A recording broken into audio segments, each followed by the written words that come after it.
Muchísimas gracias.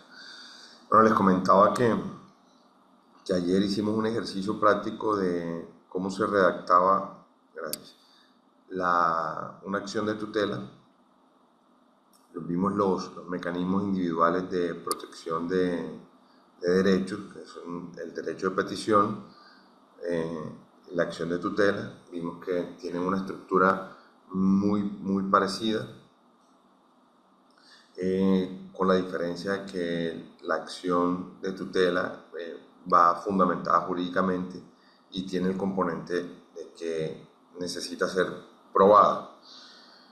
Mm, es decir, necesitamos la prueba de que el derecho que queremos tutelar está siendo vulnerado.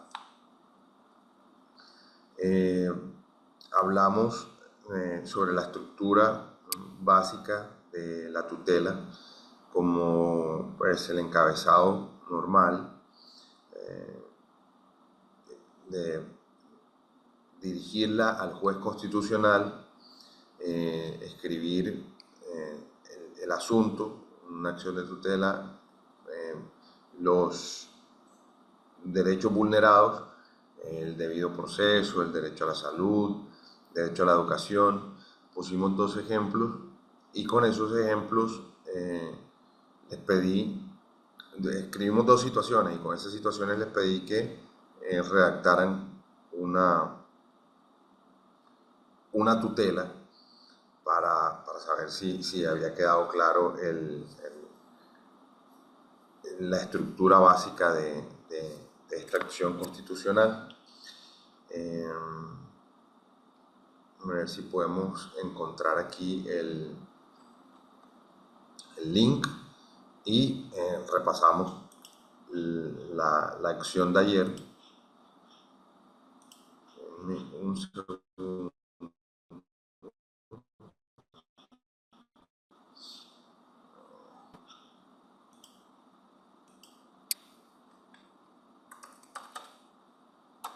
Abro uno de los ejercicios que me enviaron, lo repasamos rápidamente.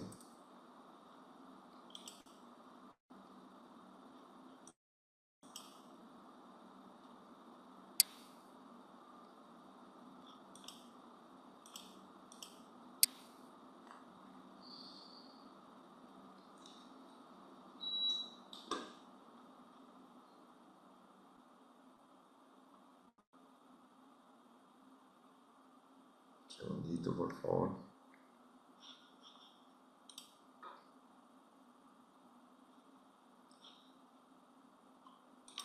Drive.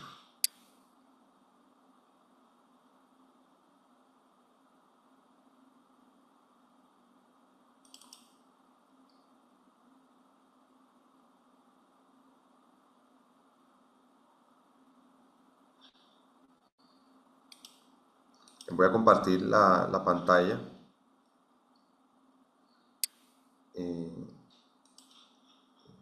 Voy a compartir la pantalla para que veamos el ejercicio de ayer.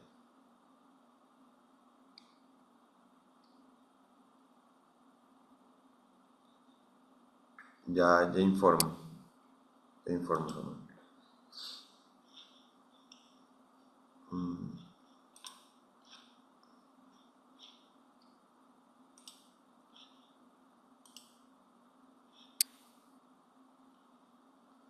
Ya pueden verla. Pueden ver la pantalla.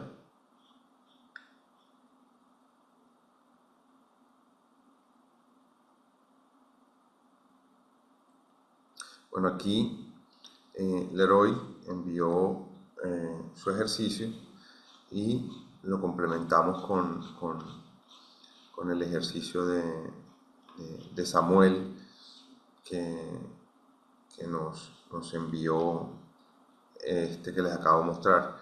Entonces, Leroy hace el ejercicio y hace este ejemplo, pero claramente, bueno, si acción de amparo, el título, escribe su nombre, se presenta, pero no cuenta con la estructura básica de la acción de tutela. Entonces acá hicimos el ejercicio de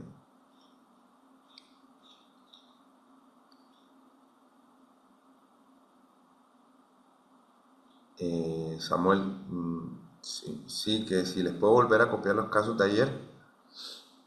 Sí, vamos a repasarlos rápidamente para que entremos en la acción de grupo, eh, y finalicemos esta etapa del curso con la acción de grupo, porque es un poquito amplio y necesitamos que nos alcance el tiempo. Eh, entonces, hicimos el ejercicio de corregir el ejercicio del héroe. Entonces pusimos juez constitucional, acción, tutela o amparo, derechos vulnerados, eh,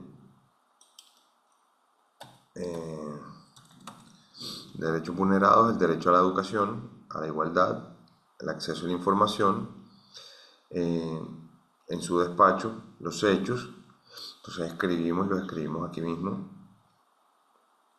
en el mes de febrero del año 2019, el ejemplo era en la pandemia, por medio de decreto nacional, las escuelas públicas y privadas del país iniciaron clases virtuales por motivo de cuidar la salud de los estudiantes. Eso lo hicimos de manera muy rápida aquí. Tenemos que empezar contando un relato, tenemos que empezar diciendo, eh, ubicar al juez en el contexto de lo que llevó a la situación. Entonces, se estaba dando la pandemia, suspendieron las clases, eh, las escuelas públicas y privadas decidieron que las clases eran virtuales porque no podían estar los muchachos juntos, pues, por, por- por evitar agravar la salud, el tema de salud pública. Eh, Acá ya viene el caso particular. En el caso particular de mi hijo y por conocimiento de otros padres, muchos de los estudiantes no pudieron recibir las clases de manera óptima debido a que carecemos de herramientas tecnológicas para poder conectarnos a Internet. Eran poblaciones eh, vulnerables. Solo algunos estudiantes, como Juan y María, pudieron tomar algunas clases, puesto que sus padres cuentan con teléfonos celulares, pero no son la mayoría de los estudiantes. Cuarto, preocupados por esta situación, dirigimos varios derechos de petición eh, al Ministerio de Educación en las fechas tal y tal, junio y agosto, de los cuales adjuntamos las copias. Entonces, era aquí la parte donde les comentaba que la tutela o el amparo necesitan un sustento probatorio. Los derechos de petición anteriormente mencionados no fueron respondidos o fueron respondidos de manera vaga y no resolvieron las inquietudes ni las necesidades de los estudiantes. Entonces, luego de la parte de los hechos, tenemos la parte de las peticiones. Solicitarle muy respetuosamente, señor juez constitucional, decrete la necesidad de recibir respuesta a más tardar 2 días después de haber sido notificado al ministerio. Es decir, necesitamos que 2 días después de haber sido notificado de esta acción de tutela, de esta acción de amparo, el ministerio responda, esté obligado a responder por mandato de un juez de la República. Solicitamos tomar medidas para que los estudiantes puedan obtener las herramientas necesarias para recibir su derecho fundamental a la educación, teniendo en cuenta la situación mundial de salud que estamos atravesando. Entonces, fíjense que las peticiones que dicen no deben ser más de 3, 4, eso no afecta en nada la acción que estamos llevando, pero sin embargo sí deben tener eh, coherencia con los hechos, ¿cierto? Eh, para que, para que puedan ser resueltos, para que el juez pueda entender también. ¿Qué se deben pedir? Se deben pedir cosas que estén al alcance. Tampoco podemos decir, bueno, es que el ministerio ahora tiene que llegar y darle un computador a cada niño de esta institución o un celular a cada niño de esta institución, porque sabemos que eso no va a suceder, pero sí que se enfoque más en las necesidades de esa población y busque alguna solución. Digamos, bueno, podríamos enviar a un grupo de profesores a la población y por grupos más pequeños y que no estén aglomerados, porque el ejemplo daba que eran 45 alumnos, que no estén aglomerados 45 alumnos, nos damos las clases de 5 en 5, en fin, se pueden llegar a acuerdos con la población para, eh, para poder solventar el acceso a la educación, ¿cierto?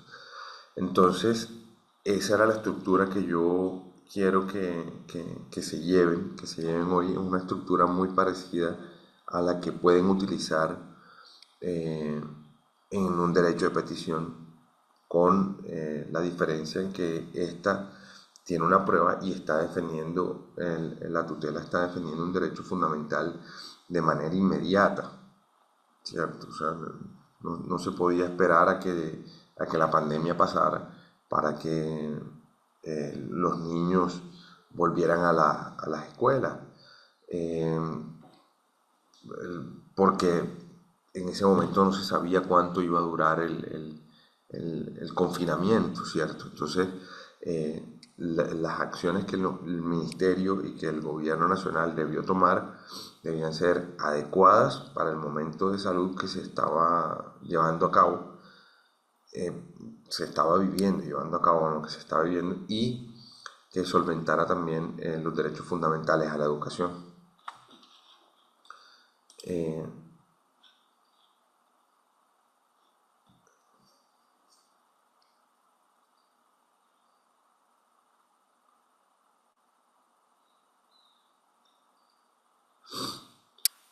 em, sí.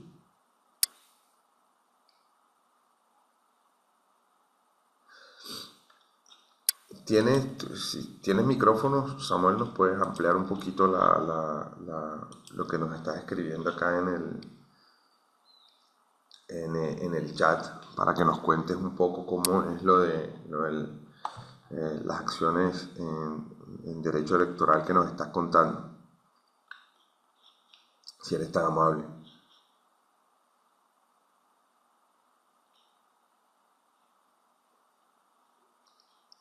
Sí,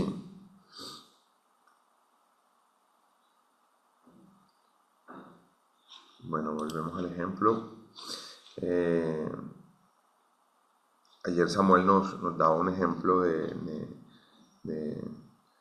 de cómo él desarrollaría su acción de amparo, su tutela, y la resumimos acá de esta manera.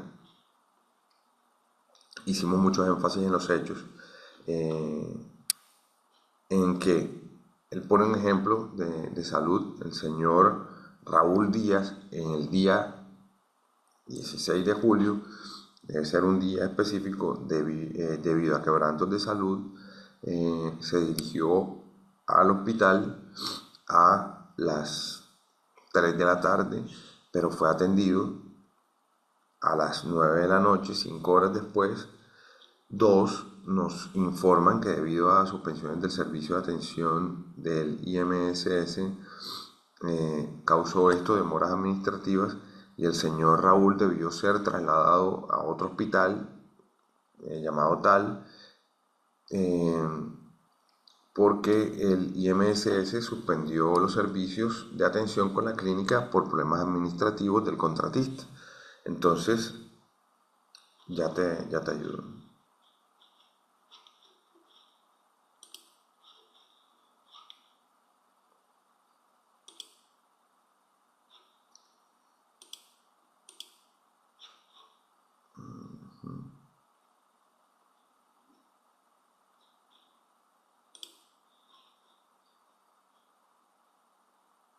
Samuel, Samuel, Samuel, no te veo.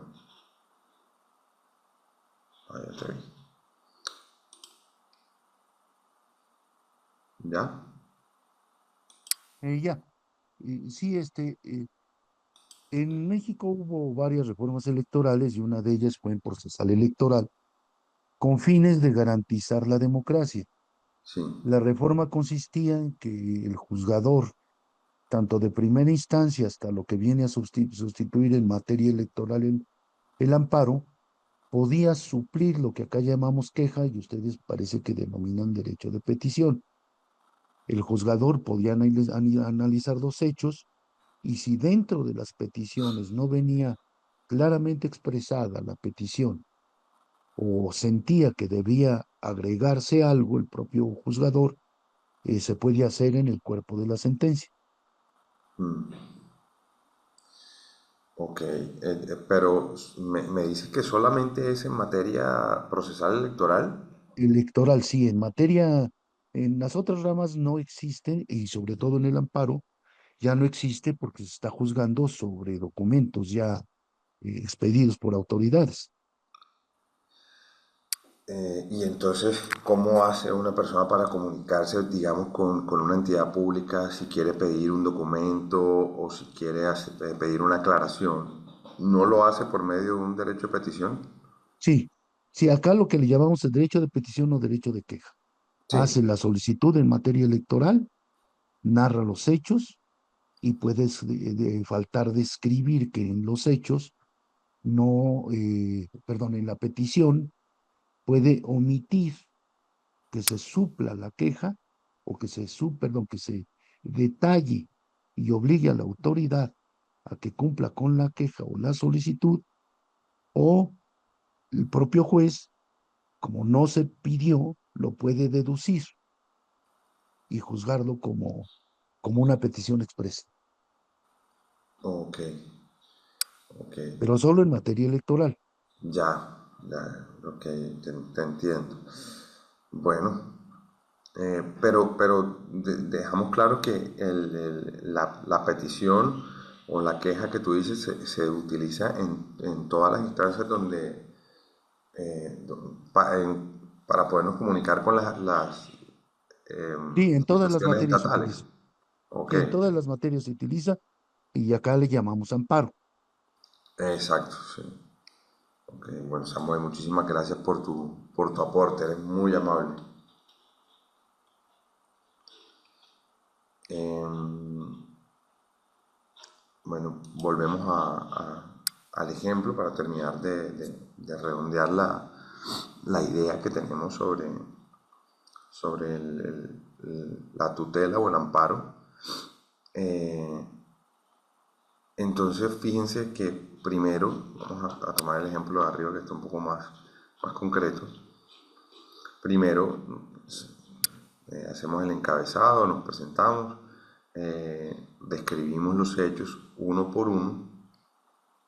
Los hechos deben ser coherentes y deben proponer que por cada hecho vamos a tener la petición, ¿cierto? Es decir, no puede haber un hecho que no vaya conexo a la situación, porque es como si estuviéramos contando una historia y luego vamos a pedir, teniendo en cuenta esto, mi primera petición es solicitarle es una palabra que se utiliza mucho porque es muy respetuosa. Señor juez constitucional, decrete la necesidad, tenemos una necesidad, por favor, debemos suplirla, eh, tomar medidas cautelares y esto fue fundamentarlo jurídicamente en el artículo 25 y el artículo 44 de la Convención Americana de Derechos Humanos, que explicábamos ayer, era como la carta magna de los países de América. Eh, el artículo 25, artículo 44, el artículo, en el caso colombiano, es el artículo 23, el que blinda las peticiones, el artículo 88, que blinda también la tutela. Entonces ustedes ponen el artículo constitucional que blinda su acción constitucional y también, que es creo que lo más importante, el derecho vulnerado, escribir también el artículo que nombrarlo en nuestra acción, el artículo del derecho que nosotros queremos tutelar. No sé si les ha parecido que hasta ahí el ejercicio les deja una idea de cómo redactar un derecho de petición, de cómo redactar una acción de tutela y si se sienten seguros al momento de redactar una, teniendo en cuenta de que es gratuita, de que no necesitan un abogado para utilizar esta herramienta judicial y ustedes mismos pueden servir incluso a ustedes y a sus comunidades eh, utilizando esta herramienta. ¿Hasta ahí todo claro?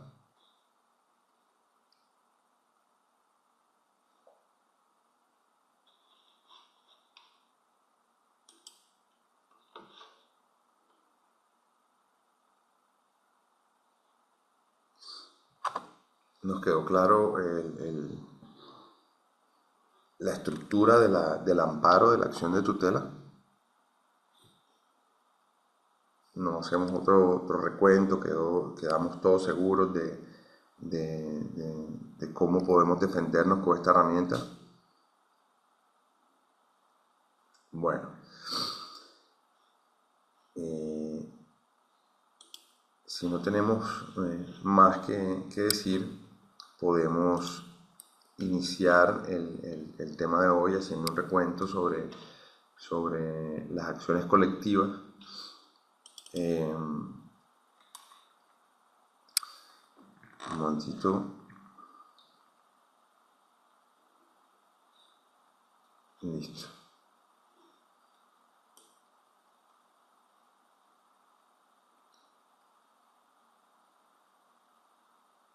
Denme un segundo, por favor.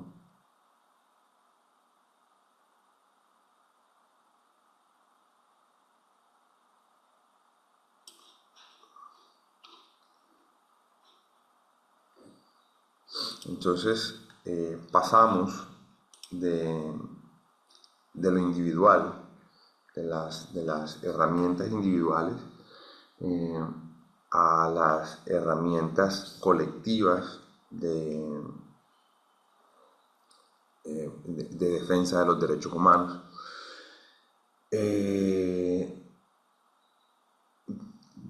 Digamos, porque si bien la tutela y el derecho de petición lo podemos iniciar de manera personal, eh, también se puede de manera colectiva, obviamente, pero es una acción personal, yo lo tomo de manera personal con cómo voy a accionar la justicia yo, pero también hay acciones que defienden los derechos colectivos. Eh, entonces, para entender las acciones colectivas, nosotros nos podemos dirigir un poco hacia la historia sobre cómo a inicios del siglo XVII, ya en Europa y en Estados Unidos, organizaciones se unían como cabildos indígenas, las juntas vecinales, los sindicatos hacen parte de esas acciones colectivas. Eh, a medida de que la industrialización fue avanzando, los movimientos obreros se volvieron colectivos muy, eh, muy ruidosos, estremecían a los poderes políticos con el fin de ser escuchados, de que los estados del momento pudieran resolver situaciones que a ellos les afectaban, sobre todo en materia laboral, sobre todo en materia de salud. Eh, entonces, las acciones colectivas en Latinoamérica nacen del calor de ese nacionalismo popular, eh, de ese fervor que el desarrollo y la industrialización fue trayendo y fue cambiando las formas de agremiarnos socialmente. Eh, muy famoso es el movimiento obrero argentino, los sindicalistas mexicanos, el sindicalismo mexicano es, sus luchas y sus consecuciones son muy famosas para el resto de Latinoamérica y son formas de negociar el poder político con el fin de transformar la sociedad, ¿cierto? Es decir, eh, que no podemos luchar por todas las necesidades del país, pero eh, conocemos nuestro gremio y en nuestro gremio podemos entender cuáles son nuestras necesidades, cuáles son nuestras inconformidades, cuáles son las promesas incumplidas, qué recursos necesitamos del gobierno nacional para poder eh, ejercer mejor nuestras labores o que, por ejemplo, la red vial sea mejorada, el sistema de salud se ha mejorado, los sistemas educativos se han mejorado, entonces los profesores se unen, los obreros se unen y comienzan a volverse un conglomerado muy ruidoso, muy poderoso y eh, al comienzo no era muy bien visto. Eh, por el crecimiento de las dictaduras en América Latina en los años 80, las dictaduras intentaron desmantelar estos colectivos porque los veían simplemente como enemigos de sus formas de gobierno, ¿cierto? De sus formas autoritarias de gobierno.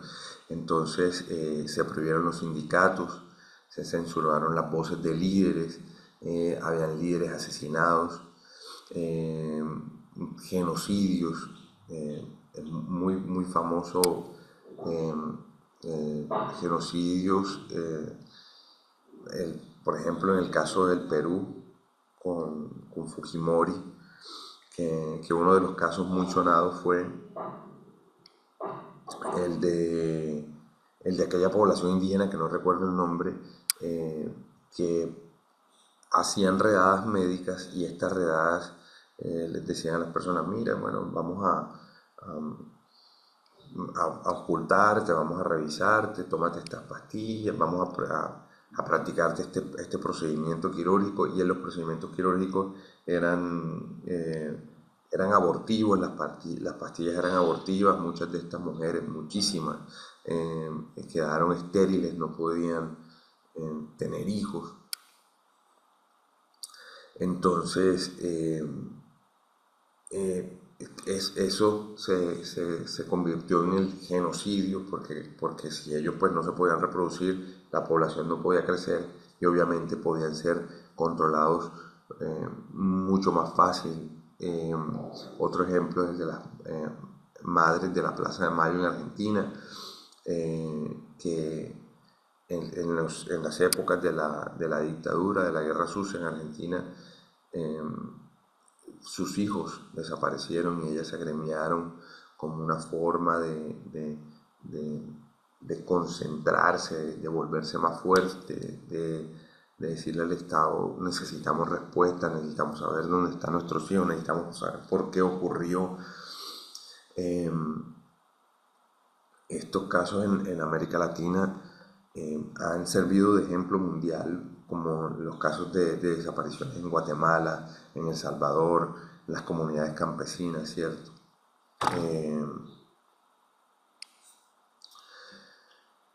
Entonces la acción colectiva se volvió un instrumento moral, eh, cultural y simbólico eh, en defensa de los derechos humanos, pero esta vez en materia colectiva. Vimos los derechos individuales, ahora estamos viendo los derechos colectivos. Eh, Aquí, bueno, nosotros podemos ver que hay unos ejes temáticos en las acciones colectivas latinoamericanas, eh, que es la democratización de los gobiernos. Es decir, antes había como unos gobiernos que estaban que por acá y la población estaba de aquel lado, entonces no había una forma de comunicación, de entendernos, de acceso a la justicia, no era fácil que un campesino, no era fácil que un indio, no era fácil que una mujer, incluso si entendemos que las mujeres votan solamente en toda la historia de la democracia que existe, en los miles de años de democracia que existe, solamente hace 70 años la mujer puede votar y hace 50 años la mujer puede en nuestros países democráticos mm, ejercer un cargo público o un cargo de elección popular. Ya podemos ver que uno de los ejes es la democratización política, la democratización social, que es el reclamo de, de, de igualdad, es decir, somos iguales, las mujeres somos iguales que los hombres, los campesinos somos iguales que los blancos, los indios somos iguales que los campesinos, es decir, nosotros también podemos llegar a comandar nuestras propias riendas. Y esto responde a una reconstrucción económica que no era equitativa en, en América Latina, es decir, las riquezas estaban en una porción del país y en una porción de, esa, de ese segmento. Es decir, todas las riquezas eh, y estos malestares nacen porque las riquezas fueron muy mal distribuidas. Y no solamente que hayan sido mal distribuidas, porque ese no es la solución de la inequidad. Era que estas poblaciones femeninas, de ancianos, campesinos, indígenas, les era también difícil acceder a, a esta consecución económica, ¿cierto? Porque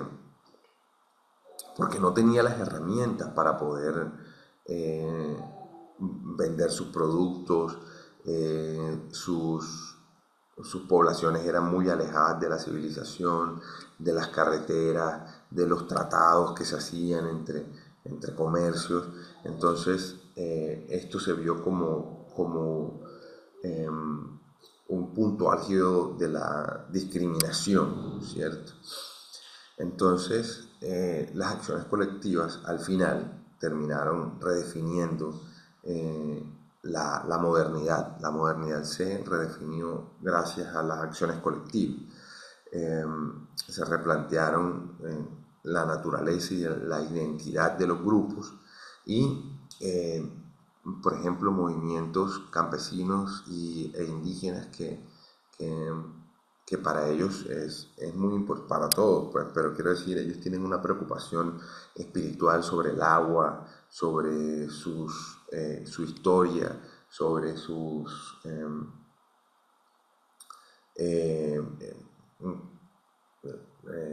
digamos, sobre su propia arquitectura, sus formas su cosmovisión de la sociedad. Ellos entienden la sociedad de una manera distinta a la que la entendemos nosotros, y si bien para nosotros es importante conocer a Sócrates, a Platón, ellos tenían su propia tradición oral y comenzaron a agremiarse para poder defenderlo porque la, la industrialización eh, lo fue absorbiendo, fue acaparando aquellas zonas en las que para ellos eran sagradas o los ríos de los que ellos se servían y eran sagrados o de montañas donde ellos estaban ahí y llegó la minería, llegó la explotación, llegó el petróleo y ya los pueblos, las zonas no eran tan sagradas para ellos. Entonces empieza esa preocupación de que estamos perdiendo nuestra identidad. Eso también creó las acciones colectivas, todas esas preocupaciones de las minorías, por eso es que hay un discurso un poco agresivo contra las minorías, es que la minoría quiere comandar a la mayoría.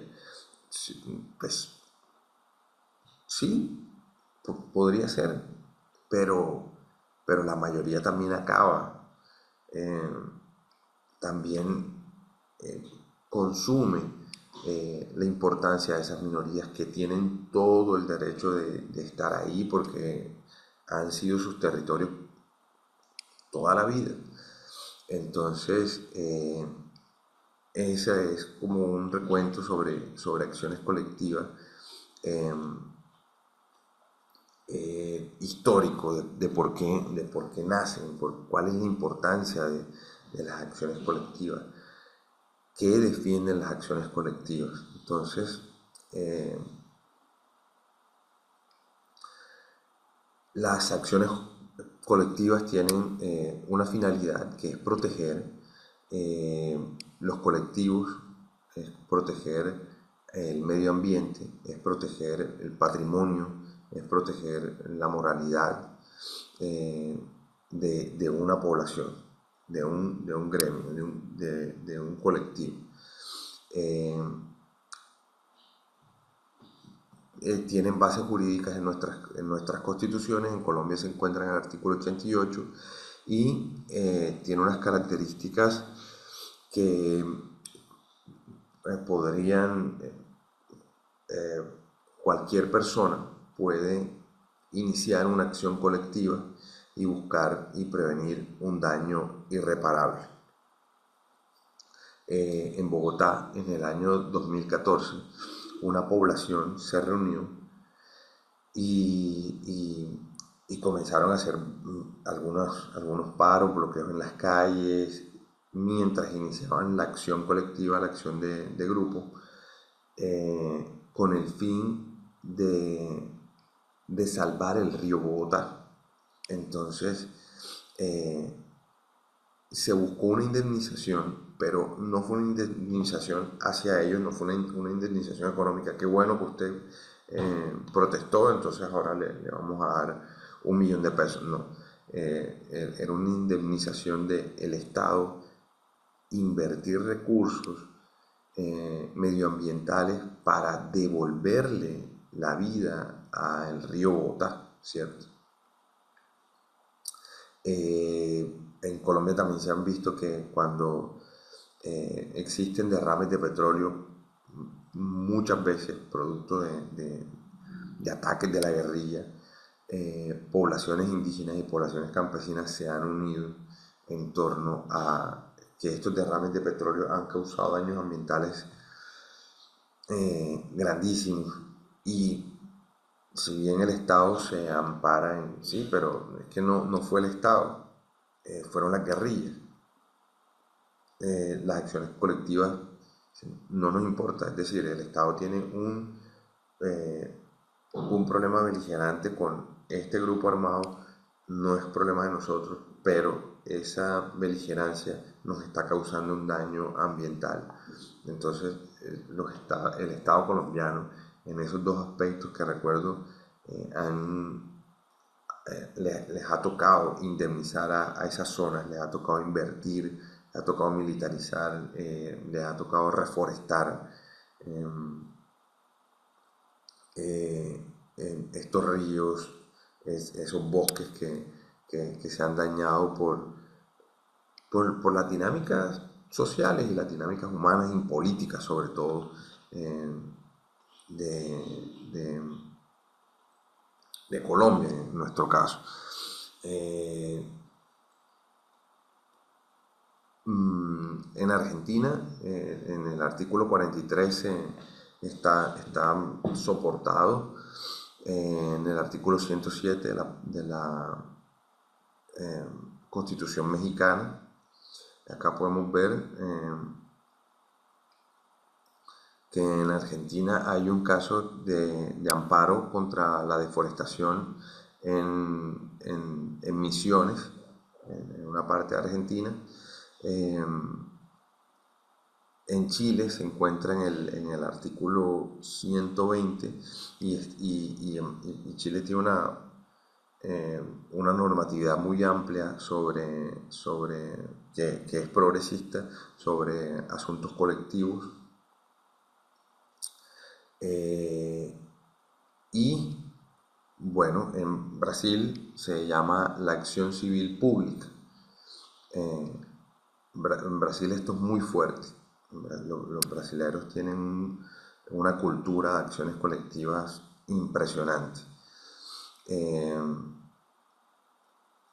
entonces, nosotros podemos ver que sin participación ciudadana, las democracias no crean eh, cimientos robustos, ¿cierto? Las acciones colectivas se vuelven formas en las que la misma población civil actúa como una fiscalizadora del Estado, de los recursos, de que se están siendo bien aplicados, de que si realmente estos recursos que se invierten, porque se pueden invertir, si responden a las necesidades inmediatas y futuras de la población. Evitan también los abusos de intermediarios, es decir, las acciones colectivas, eh, si bien no son muy promovidas porque realmente políticamente a nadie le conviene, porque el político cuando está haciendo campaña o quiere ir eh, avanzando en su camino, eh, las acciones colectivas son un tesoro, pero en cuanto llega al poder, los mismos políticos intentan desmontar la legitimidad de las acciones colectivas. Claro, porque ya ellos pasaron de ser investigadores a ser los investigados, porque la acción colectiva es justamente contra ellos. Entonces, la importancia de la acción colectiva es tan importante, es tan diciente y ha marcado tantos hitos en América Latina debido a que es una forma de ser Estado sin pertenecer al Estado, ¿cierto? Es decir, yo no necesité ser alcalde, no necesité ser gobernador, ni diputado, ni senador de la República para demandar, como les comentaba hace un par de días, que tengo algunos municipios de mi departamento demandados precisamente por inundaciones. Y, hicimos creamos acción popular, empezamos a llamar a la gente y les dijimos, miren, si nos unimos podemos hacer esto. No, pero es que siempre nos prometen, sí, pero esta vez no es una promesa, esta vez somos nosotros los que estamos eh, accionando nuestro poder. No es, la acción popular no es una promesa. Se necesita ayuda jurídica, sí, necesita un abogado, sobre todo en el aspecto de recopilar las pruebas, ¿cierto? O sea, que es la base de todo. Tenemos que relacionar que los movimientos de tierra o que las inundaciones, como se están viendo en el ejemplo que yo les daba, que lo estoy manejando, son gente que se levanta y pone el pie en el agua les llega hasta la rodilla y viven así, se van acostumbrando a vivir así, pero eso tiene una respuesta, es decir, hay unos recursos, ¿por qué no se invierten esos recursos en esas poblaciones? Entonces empezamos a hacer peticiones, por eso les hice mucho énfasis en esta clase, que el derecho de petición es la célula, la célula de nuestra acción, es la llave de nuestra justicia. Eh, eh, por medio de derechos de peticiones, en qué han invertido las alcaldías, qué invirtió esa alcaldía, qué planes tiene la alcaldía para esa población y sobre todo robustecer esa petición, no con mi firma, no con la firma de dos. Tenemos casi 300 firmas que al llegar esa petición a la alcaldía y al nosotros poner como prueba en una acción de tutela que 300 personas de una población, más de la mitad de una población que tienen 500 habitantes, es decir, un juez de la República dice, esto es grande, esto no es una tontería, esto es gente que realmente está desesperada. Entonces, eh, se necesita la prueba, se necesita que la prueba relacione hechos u omisiones de la entidad estatal con enfermedades, con el paso del tiempo, con mala inversión de recursos.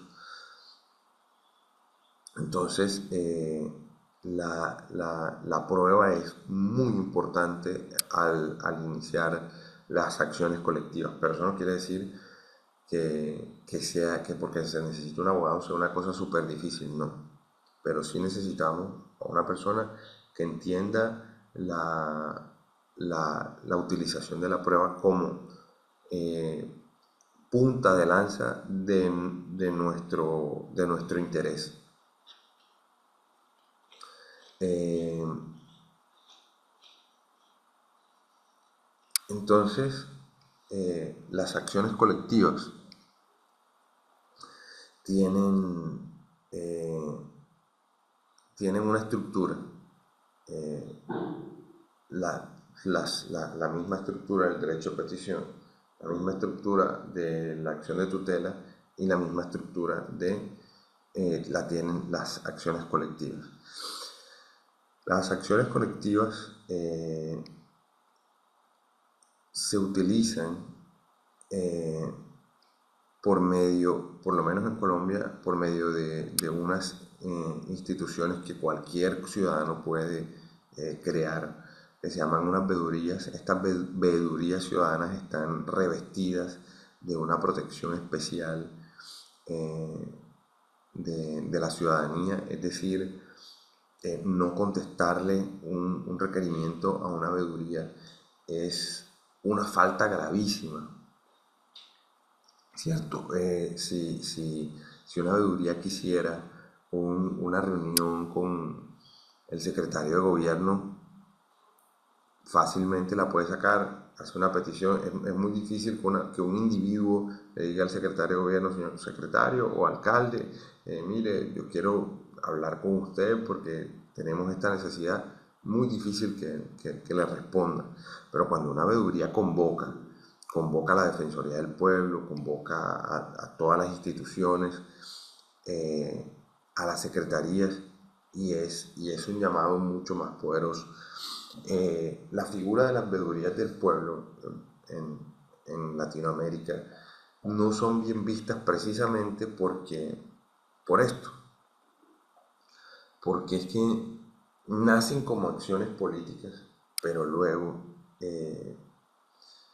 las veedurías, obviamente cuando el político asciende, la ve mal, claro, o sea, está viendo que, pues sí, yo creé el monstruo que me ayudó a subir, pero ese mismo monstruo me va a atacar a mí.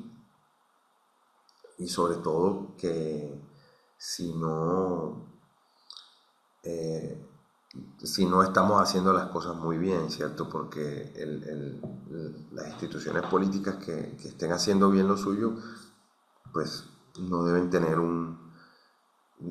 miedo a ninguna auditoría, ¿cierto?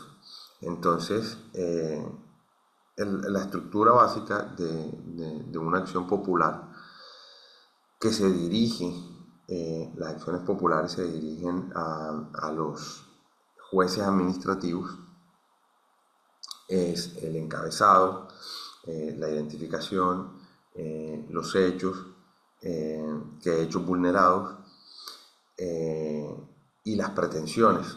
Pero todo esto, al igual que una tutela, también va soportado por medio de pruebas, ¿sí? ¿Cierto? Pero ya aquí son pruebas técnicas.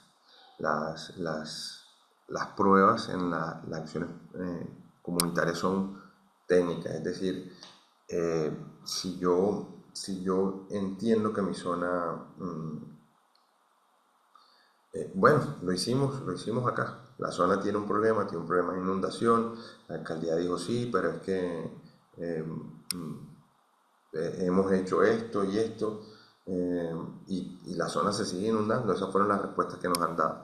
Entonces, entre todos reunimos un dinero.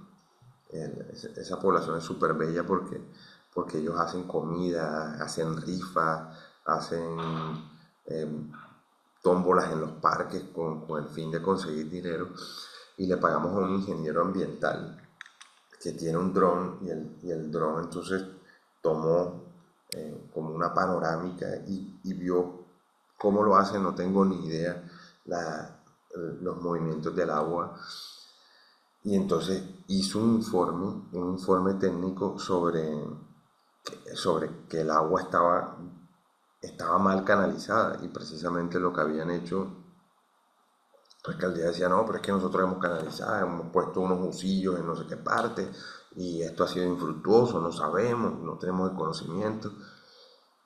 Y acá contratamos un dron y nos dimos cuenta de que esos usillos sí, si bien habían sido puestos ahí, y si bien la alcaldía como que tomó algunos paliativos, eh, no era lo que tenía que hacerse. Entonces se creó un informe técnico, y este es, eh,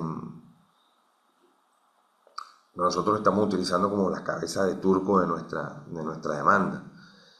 Es muy difícil controvertir un estudio técnico, es decir, tendría que venir otro ingeniero y decir lo contrario, y decir, pero de que se está inundando la zona, se está inundando. O sea, eso no hay duda. La gente está mal viviendo, está mal viviendo. La administración ha desprotegido a esa población, ha desprotegido a la población. Es decir, otro informe técnico que va a decir: no estamos de acuerdo con lo que ustedes proponen de la forma de desviar el agua. Listo, no nos importa. Entonces propongan ustedes la forma de ustedes, y miremos si, si, si, si el trabajo de ingeniería que van a hacer funciona. O sea, cosa que no somos ingenieros, yo no soy ingeniero, a mí no, eso es lo que menos me importa. Lo que me importa es que se le solucione a la población su problema. Entonces, las acciones colectivas, eh, sobre todo de salud, tienen que ir también. Por ejemplo, pues, si es una acción colectiva de salud, debe ir soportada por un informe técnico de un médico, de un investigador, de un epidemiólogo, de educación. Tiene que haber una explicación eh, sobre cómo está afectando el problema, digamos, en un colegio. eh, no se están invirtiendo buenos recursos, faltan computadores. Todo esto hay que saberlo eh, pedir, pero a manera de, de manera técnica, ¿cierto? Porque ya no estamos hablando de una simple acción de tutela o un amparo que lo que pretende es solventar un derecho fundamental que se me está violando, sino que en este caso necesita la intervención de varias entidades estatales, fiscalías, procuradurías. Entonces se necesita una demanda. Es que la acción popular realmente es una demanda. Eh, Discúlpeme un segundo, por favor. Qué pena que me estaban llamando con una insistencia, y me iban a seguir interrumpiendo acá la clase. Entonces, bueno, hasta aquí nos ha quedado clara las, las acciones colectivas, el recuento histórico, cómo vamos, qué preguntas quieren hacer.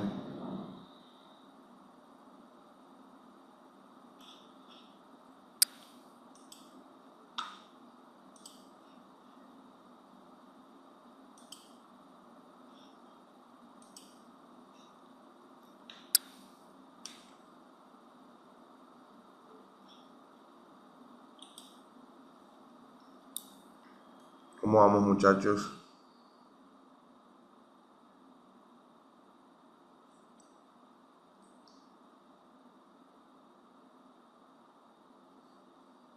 Samuel, Manuel, Lucas, Gledis.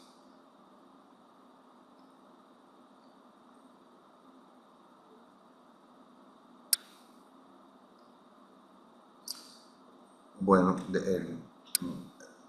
tiene que haber algún equivalente. Déjame ver el equivalente de que es una veeduría en México.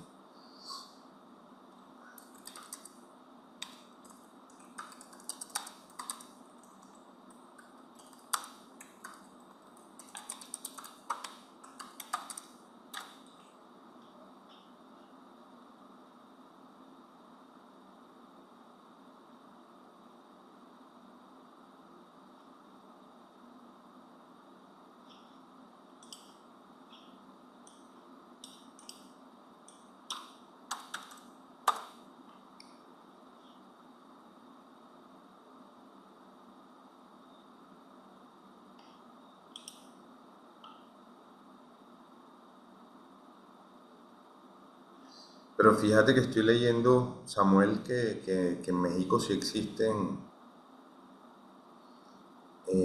veedurías ciudadanas. La ley 850 es la que la fundamenta y actúan, según lo que veo, de la misma forma que en Colombia.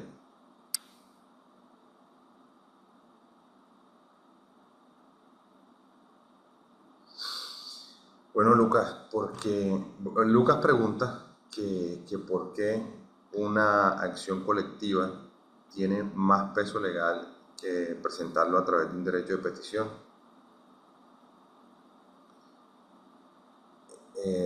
Bueno, por lo que les decía, la acción colectiva es una demanda. Es decir, ya les voy a contar pues el caso que yo manejo. Yo empecé por unos derechos de petición. ¿Qué empecé pidiendo con estos derechos de petición? Eh, Empecé preguntándole al alcaldía. Señor alcalde, solicito información sobre qué acciones ha tomado el municipio respecto a las inundaciones de la zona de Altos del Noval, del Cerro. Entonces le delimité la zona. Esperé 15 días, no me respondieron, tutelé. ¿Tutelé qué? Mi derecho a respuesta. Yo debí recibir una respuesta. Me responden, eh, me dicen que se han tomado tales medidas, pero que eso lo han hecho con una empresa privada que se llama Aquali, que es la empresa de aguas del municipio. Entonces le pregunto a Aqualia, digo, bueno, si Aqualia está ahí, Aqualia, por favor, me pueden mostrar los contratos, me pueden hacer saber los contratos que suscribieron la alcaldía, con la alcaldía, al parecer en tal fecha es como responde, le adjunto la respuesta de la alcaldía, Aqualia me responde, me dice, sí, hay unos contratos, pero no los podemos mostrar porque esto hace parte eh, son documentos privados y ustedes son particulares, no podemos mostrárselo. Entonces, tutelo porque fue una respuesta vaga. Y entonces, fíjense cómo voy recopilando con derechos de petición. ¿Qué busco con los derechos de petición? Busco recopilar información que no tengo a la mano. Exactamente, los derechos de petición nos permiten obtener elementos materiales probatorios, claro que sí, exacto, entonces tú te vas llenando de pruebas. Eh, el, el- ¿qué hay en juego ahí? Hay personas, hay viviendas, entonces ¿qué hago? Le pregunto a la Secretaría de Salud, Secretaría de Salud, teniendo en cuenta que esta población sufre inundaciones y la alcaldía me ha respondido esto, y a cuáles me ha respondido esto, qué acciones inmediatas e inmediatas eh, llevado a cabo ustedes para, han llevado a cabo ustedes para eh, al menos mitigar las erupciones o la cantidad de mosquitos o los problemas de gripe que esta población está viviendo, por decirles algo. Eh, es acá en Córdoba, pero prefiero no decir el municipio. En Córdoba, Colombia. Eh, yo soy de Montería, eso en Córdoba. Entonces, tú le preguntas a la Secretaría de Salud, ¿cierto? Tú te imaginas que, listo, por lo menos han fumigado, ¿cierto? Entonces ya tienes una respuesta de la alcaldía, una respuesta de la entidad privada, una respuesta de la Secretaría de Salud, que en ese caso fue, y yo enseguida les pregunto, mándenme por favor, respóndame con los registros de, en caso de que hayan hecho esto, esto y esto, qué fechas, y con las firmas de las juntas de acción. Es decir, no me vas a inventar un papel que diga, sí, fumigamos, no, eso tiene que ir soportado. Entonces, ya yo tengo tres pruebas, con esas tres pruebas digo, algo está mal aquí. ¿Qué cabe? Cabe una acción popular. Entonces, a la acción popular, con esas pruebas, tengo más pruebas, pero para no alargarnos tanto, esa acción popular, entonces tomo a todas las personas, les empiezo a explicar, les digo que por favor me firmen y empezamos a llenar una lista robusta de preocupados. Es decir, no es lo mismo que firme uno a que firmen 300. Recogimos 300 firmas e instauramos la demanda. ¿Qué más instauramos? La demanda con estos derechos de petición, con el informe técnico del dron que les dije, del ingeniero ambiental y con las respuestas negativas que nos han dado y con un informe de un epidemiólogo. Un informe de un epidemiólogo también lo juntamos. Entonces ya tú tienes una demanda que se va a demorar mucho tiempo, que son administrativas, porque eso es derecho público, eso es larguísimo, pero hay medidas cautelares, entonces pedimos en las medidas cautelares que por favor se llevaran situaciones inmediatas que mitigaran el, el impacto, las inundaciones y el daño material que se le está causando a esas viviendas. Entonces, el juez dice, sí, las medidas cautelares se las voy a conceder porque mientras resolvemos esto necesitamos tener cautela, por eso se llaman cautelares, tener cautela con esto. Entonces, eh, eso crea eso es un poco complicado porque, bueno, ahí se gana uno ciertos enemigos, cierta gente que, que ya te empieza a mirar mal, que empieza a deslegitimarte, comienzan a echar palastro en las calles y a decir, mira, si estamos haciendo. Entonces, bueno, o sea, todo lo que esto acarrea, la acción popular es una demanda que debe ir soportada con pruebas y con pruebas técnicas. Es decir, eh,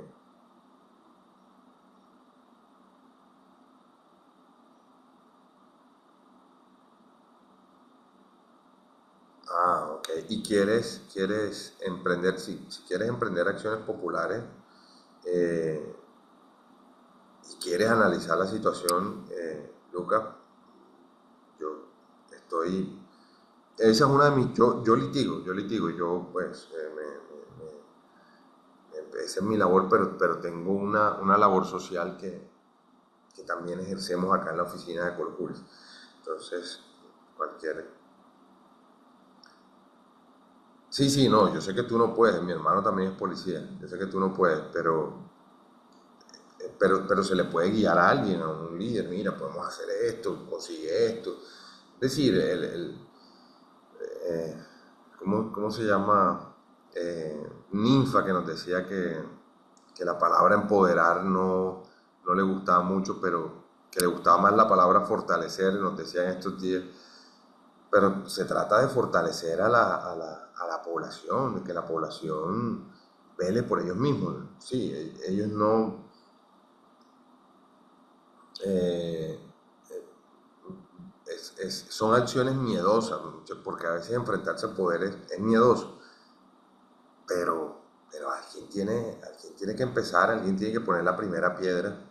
Entonces, si se les da una guía, pues lo van a hacer solitos, van a poder, nos podemos reunir por Zoom y se les puede brindar las guías que ellos crean eh, para ir viendo cómo van tomando el caso, qué pueden conseguir y que ellos mismos lo instauren. Pero bueno, no sabía lo de la figura de la Contraloría Social. Acá hay Contraloría también, pero la Contraloría es pública, Samuel. Eh, tú me dices que la Contraloría Social en México es el equivalente a una veeduría en Colombia. Se encargan porque las veedurías no son públicas, las veedurías son ciudadanas. Por eso se llaman veedurías ciudadanas. Entonces, eh, las crea la misma, los ciudadanos las crean, pero al crearlas ya tienen un revestimiento judicial eh, que les permite obtener información más rápido, que les permite incluso recibir recursos pues, si necesitan moverse. Entonces, tienen como una parte muy interesante. Bueno, ¿quién más quería? Lucas, no sé si quieres te activo el micrófono y nos puedes comentar un poquito sobre lo que tú ves allá en tu población.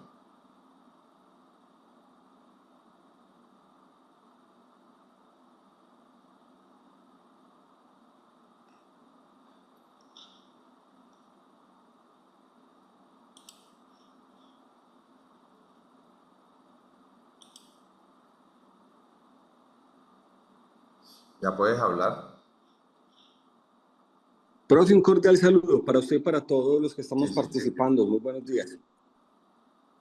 Profe, no, lo que pasa es que recorriendo esta parte del país, en general casi todo el Magdalena, bueno, y mucha parte de del norte de nuestro país, uno ve que, que las poblaciones están abandonadas. Yo no sé por qué, y es malo hacer la comparación, pero cuando uno está como por el centro, pues no se ve así. Obviamente, hay necesidades en todas, pero aquí uno siente que la población a veces queda incluso abandonada de sus mismas instituciones, de sus mismas autoridades político-administrativas y, y lo que es peor, ve uno que nunca reclaman.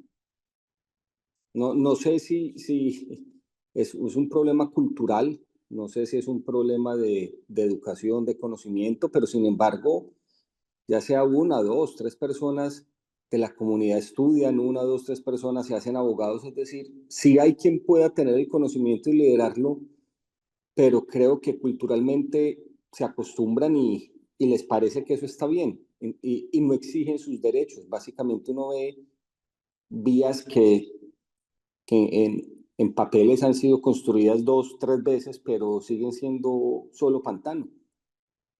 Y eso por nombrar lo más sencillo, pero no sé si hace falta ese, digamos, ese liderazgo, ese empoderamiento, pero también es un tema muy cultural.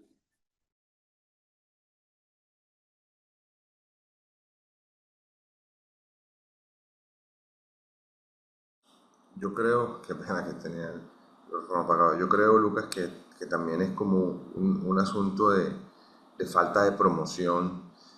Yo recuerdo que en los 90 y inicios de los 2000, la tutela fue promocionada impresionante. Había un programa que se llamaba Tutela, Factor Humano, y enseñaban por televisión cómo se instauraba una acción de tutela, quiénes podían, los casos. Entonces eso se volvió un boom porque la gente, pues hubo una promoción desde los medios de comunicación a, a que la gente supiera que tenía esa herramienta ahí. Pero yo en el caso de las veedurías y en el caso de las acciones populares no veo lo mismo. Es decir, ni siquiera cuando uno estudia derecho, a menos que estudie derecho constitucional, ves las acciones populares como una herramienta. Bueno, también porque como que al abogado, ¿para qué le gusta eso? Eso sí, eso no da plata. Entonces, eso trabajar con poblaciones es más dolor de cabeza que realmente lo que te va a dar. Pero a los que sí nos gusta y a los que les queremos sacar el tiempito de enseñar cómo son las acciones populares, eh, nos hemos dado cuenta de que la población es que no saben, es que no saben y no le tienen fe. Entonces, por ejemplo, acá cuando me comenzaron a negar todas las tutelas y todo, la gente se empezó a desanimar de una manera y decía, no, pero es que nos están negando todo. Y decía, no, pero qué bueno que nos están negando. O sea, yo lo veo como una oportunidad. ¿Por qué? Porque no es lógico que te nieguen tantas cosas. O sea, no, por más mal abogado que tú seas, no es posible que a ti te fallen en contra 14 tutelas. No, es que no es posible. No, y sobre todo una cosa tan básica como es que estoy reclamando un derecho de petición, no estoy reclamando nada más. ¿Cómo que me van a fallar en contra de 14 tutelas? Yo contento con mi fallo, de cada vez que me fallaban una decía, ojalá que no me fallen una a favor, porque me queda más difícil demostrarte que hay algo sistemático ahí que va en contra mío. Y no me la fallaron a favor, la última fue en contra y ahí sí emprendí mi acción popular y tan es así que pedí que la fiscalía investigara a los jueces promiscuos de ese municipio, el juez promiscuo de primera y el juez promiscuo de segunda, porque o sea, el de primera me falló en contra y el de segundo utilizó el mismo argumento para fallarme en contra. Es que tampoco fue que hiciste un análisis tú mismo y hiciste un análisis distinto, sino que copiaste el de primera instancia y lo hiciste de manera automática. Entonces, los mandaron a investigar, están investigados, están suspendidos un tiempo y eso, lo que te digo, eso crea.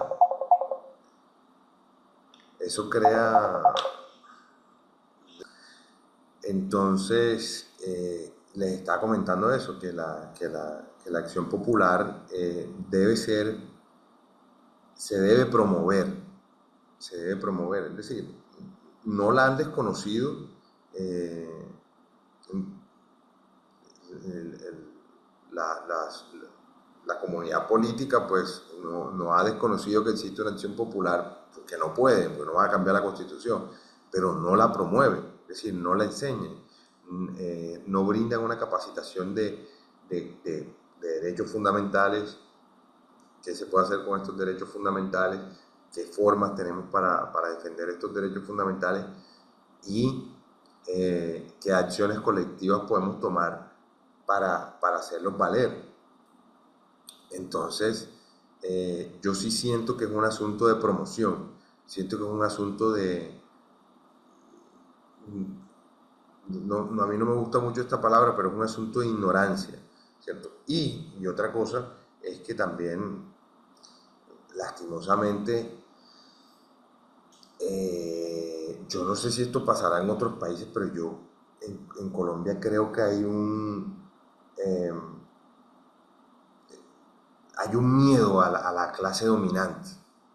La población está como acá abajito y está como recogido y la clase dominante está allá y entonces si yo te hago una petición y si yo te pido algo, te lo pido como o no te lo pido, que es lo que hace la mayoría de gente, pero si lo pido como con cautela porque me da un miedo que de pronto te vaya a molestar que yo te esté pidiendo información. ¿Por qué? O sea, si, si yo estoy en mi derecho y tú estás en tu deber de dármelo, o sea, o qué está pasando ahí que no me puedes dar una claridad. Entonces, siento que sí, que, que la población es como temerosa del dominante. No sé si es una percepción mía, mm, pero o alguien más lo ve así.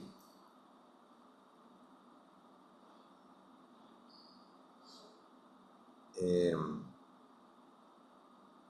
bueno, me habría gustado que hiciéramos, sí, me habría gustado que hiciéramos un ejercicio de, de cómo se hace una acción popular, de mostrarles las partes de la acción popular y que hiciéramos eh, el, pues, cómo le he instaurado, sobre todo de las mías, que son las que más manejo. Pero me voy muy contento si de aquí entendimos cómo se abre la puerta la puerta jurídica hacia la administración pública, que es con el derecho de petición, la hacemos valer con la acción de tutela. eh, Aprendimos también las diferentes formas que hay de petición, dependiendo de lo que vayamos a buscar, pero igual todas nos abren la puerta a la justicia, cómo la acción de tutela debe ser bien soportada para que no haya pérdida, para que no sea rechazada en su estructura básica, pero sobre todo en su estructura, en sus fundamentos jurídicos. Eh, mm, Me voy contento con el ejercicio de ayer porque me pareció que reforzamos la idea que teníamos sobre el amparo. Entendimos también que ninguna de estas formas de participación son per se, no es, no es el amparo por el amparo, es porque hubo una necesidad social eh, que nos llevó a crear o incluso, pues en el caso colombiano, a adoptar esas herramientas. ¿Cierto? Porque tampoco, sí, la revolución de Filadelfia las trajo a América, pero ya esas formas se estaban utilizando en Europa. Es decir, los americanos no es que hayan inventado el agua tibia. Eh, lo que nosotros sí adoptamos es eh, el momento histórico. Es decir, nosotros analizamos, claro, Europa estaba viviendo esto, luego lo instauró Estados Unidos, luego va bajando a México, obviamente por su cercanía y en el momento no había internet, y luego el momento histórico colombiano, el venezolano, el panameño, es muy parecido. Eh, es muy parecido al momento que está viviendo, que vivió México en ese momento, entonces nos parece que esa herramienta, no te preocupes, Gladys, la clase queda grabada, nos permite utilizar esa herramienta para potenciarla, ¿cierto? Entonces, para poder resolver nuestros asuntos jurídicos. Y lo importante de todo esto es que se pueden hacer estudios de cómo se fueron resolviendo esos problemas en Europa, como en Estados Unidos, como en México, y cómo van bajando ahí hacia Colombia, y podemos analizar los pros y los contras, que es la ventaja de cuando nosotros utilizamos, bajamos, que no es una copia, sino que si ya ellos utilizaron esa herramienta, ¿por qué no se puede utilizar acá? No es que yo me esté copiando, ¿para qué vamos a inventar cosas nuevas? Entonces, en Colombia ha funcionado a la maravilla. Yo creo que yo soy uno de los defensores de la acción de tutela, con todo lo que dicen que la acción de tutela se está utilizando con fines políticos, se está utilizando para cosas que no son derechos fundamentales. Pero qué bueno, si una demanda ordinaria demora 3 y 4 años, bueno, argumentamos de tal manera que utilizamos la tutela para defender ciertos derechos. A mí me parece que es mejor que esté a que no esté, ¿cierto? Pero sí siento que hace falta promoción, cierto que hace falta, por ejemplo, estos grupos, estos espacios, estos cursos, que ustedes se vayan con ganas de seguir investigando, de mover a sus poblaciones y decir, oye, nuestras constituciones tienen herramientas que nosotros no estamos utilizando, ¿cierto? O sea, y si bien siempre lo digo que doy una clase, para nuestros abuelos o nuestros papás, la salida era ir a tomar las armas, la de nosotros tiene que ser, vamos a tomar la norma, o sea, vamos a tomar la norma que está ahí y no la estamos utilizando, vamos a sacar esas armas y vamos a utilizarlas. Entonces, muchachos, me voy muy contento, gracias por estar aquí.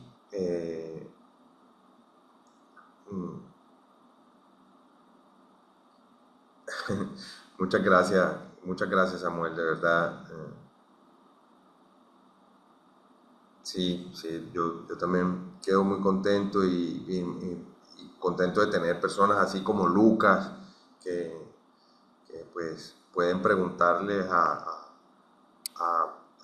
los administrativos de CLEP por mi contacto, si necesitan algo, si tienen una población que necesiten algo, podemos reunirnos, podemos